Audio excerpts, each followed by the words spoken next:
आज आपण बनवणार आहोत रसमलाई केक। एक पावची ऑर्डर आली होती मला।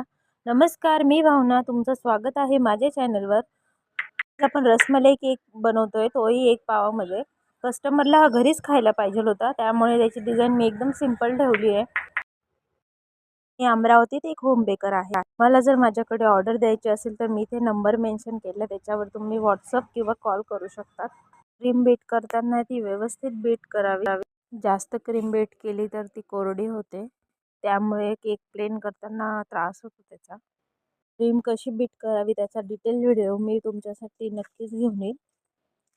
आपला रसमलाई केक असल्यामुळे मी याच्यामध्ये 2-3 ड्रॉप येलो कलर मिक्स केलेला आहे। त्यानंतर तो केकला पूर्णपणे लावून घेतला आहे। केक क्रम कोट करून फ्रीजमध्ये ठेवून मग त्याला नंतर फायनल फ्रोस्टिंग करायची, म्हणजे तो छानपैकी प्लेन होतो। हे इथे मी व्हिजिटिंग कार्ड असतं त्याच्याने प्लेन केलेला आहे केक। त्यानंतर 2D या नोझलने मी स्टार काढून घेतले आणि मध्ये रसमलाई ठेवून त्याला छान डेकोरेट केले। जर तुमच्याकडे गुलाबाच्या पाकळ्या अवेलेबल असतील त्या पण तुम्ही त्याच्यावर लावू शकता आणि पिस्त्याने डेकोर करायचं, त्याच्यामुळे केकचा लुक खूप सुंदर दिसतो, छान वाटतो केक।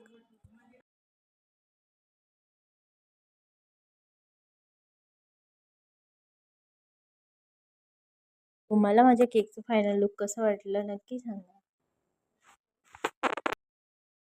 भेटूया पुढच्या व्हिडिओमध्ये। बाय।